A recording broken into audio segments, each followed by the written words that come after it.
Neat ಪ್ರಶ್ನೆ ಪತ್ರಿಕೆ ಸೋರಿಕೆ ಹಗರಣ ಹಾಗೂ ಪ್ರಕರಣ ಯಾವ ರೀತಿಯಾಗಿ ದೊಡ್ಡ ಕಿಚ್ಚನ್ನ ಇಡೀ ದೇಶದಾದ್ಯಂತ ಎಬ್ಬಿಸಿದೆ. ಈಗ ತಮಿಳುನಾಡಿನ ನೂತನ ಮುಖ್ಯಮಂತ್ರಿ ಸಿ ಜೋಸೆಫ್ ವಿಜಯ್ ಅವರು ಕೂಡ ನೀಟ್ ವಿರುದ್ಧ ಧ್ವನಿ ಎತ್ತಿದ್ದಾರೆ, ಆಕ್ರೋಶವನ್ನು ವ್ಯಕ್ತಪಡಿಸಿದ್ದಾರೆ. ನೀಟ್ ಪ್ರವೇಶ ಪರೀಕ್ಷೆಯನ್ನೇ ರದ್ದು ಮಾಡಬೇಕು ಅಂತ ಆಗ್ರಹಿಸಿದ್ದಾರೆ. 12th ಮಾರ್ಕ್ಸ್ ಇರುತ್ತಲ್ಲ, ಅದನ್ನು ಆಧರಿಸಿ ಅಡ್ಮಿಷನ್ಗೆ ಅವಕಾಶ ನೀಡಬೇಕು ಅಂತ ಆಗ್ರಹಿಸಿದ್ದಾರೆ. ಡಾಕ್ಟರ್ ಕೆ ರಾಧಾಕೃಷ್ಣನ್ ಸಮಿತಿ ಶಿಫಾರಸಿನ ಬಳಿಕ ಕೂಡ ಪೇಪರ್ಗಳು ಲೀಕ್ ಆಗ್ತಿದ್ದಾವೆ. ಹಿಂದಿನಿಂದಲೂ ತಮಿಳುನಾಡಿನ ಸರ್ಕಾರಗಳು ಅಂತ ಮೆನ್ಷನ್ ಮಾಡಿದ್ದಾರೆ ಅವರ ಲೆಟರ್ನಲ್ಲಿ. ತಮಿಳುನಾಡಿನ ಸರ್ಕಾರಗಳು ನೀಟ್ ಪರೀಕ್ಷೆಗೆ ವಿರೋಧವನ್ನು ವ್ಯಕ್ತಪಡಿಸ್ತಾನೆ ಬಂದಿದೆ. MBBS, BDS, ಆಯುಷ್ ಕೋರ್ಸ್ಗೆ 12th ಮಾರ್ಕ್ಸ್ ಅನ್ನು ಪರಿಗಣಿಸ್ತೀವಿ, ರಾಜ್ಯ ಕೋಟಾದಡಿ ಸೀಟು ಭರ್ತಿಗೆ ಅವಕಾಶ ನೀಡಬೇಕು ಅಂತ ಅವರು ಪತ್ರದ ಮೂಲಕ ಮನವಿ ಮಾಡಿದ್ದಾರೆ. ಈಗ ಇವರ ಈ ಒಂದು ಪತ್ರಕ್ಕೆ ಅಥವಾ ಈ ಆಗ್ರಹಕ್ಕೆ ಪರ ವಿರೋಧದ ಚರ್ಚೆ ವ್ಯಕ್ತವಾಗ್ತಾ ಇದೆ. ಸೋಷಿಯಲ್ ಮೀಡಿಯಾದಲ್ಲಿ ಆಗಲೇ ಶುರುವಾಗಿದೆ.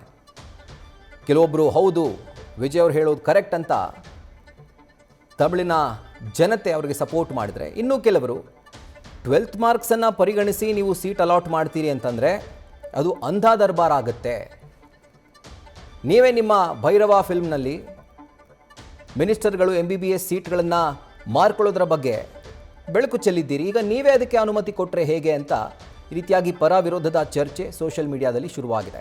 ಬಟ್ ಪ್ರಾಕ್ಟಿಕಲಿ 12th ಮಾರ್ಕ್ಸನ್ನು ಪರಿಗಣಿಸಿ ಸೀಟ್ ಅಲಾಟ್ ಮಾಡೋದು ಸ್ವಲ್ಪ ಕಷ್ಟ. ಯಾಕಂದರೆ ಫಾರ್ ಎಕ್ಸಾಂಪಲ್ ಈಗ ನಮ್ಮ ರಾಜ್ಯದಲ್ಲಿ SSLC ಮಾರ್ಕ್ಸನ್ನು ತಗೊಳ್ಳೋಣ.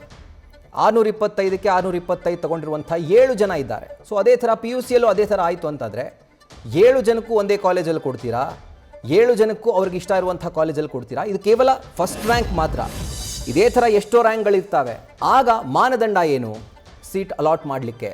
ಸೊ ಹೀಗಾಗಿ ಒಂದು ಕಾಂಪಿಟೇಟಿವ್ ಎಕ್ಸಾಮ್ ಇದ್ದಂಥ ಸಂದರ್ಭದಲ್ಲಿ, ಎಂಟ್ರೆನ್ಸ್ ಎಕ್ಸಾಮ್ ಇದ್ದಂಥ ಸಂದರ್ಭದಲ್ಲಿ ಆಗ ಹೈಯೆಸ್ಟ್ ಮಾರ್ಕ್ಸ್ ತಗೊಂಡಿರೋರು ಕೂಡ ಈ ಎಂಟ್ರೆನ್ಸ್ ಎಕ್ಸಾಮ್ನಲ್ಲಿ ಫಿಲ್ಟರ್ ಆಗ್ತಾರೆ, ರ್ಯಾಂಕಿಂಗ್ಸ್ ಬರುತ್ತೆ.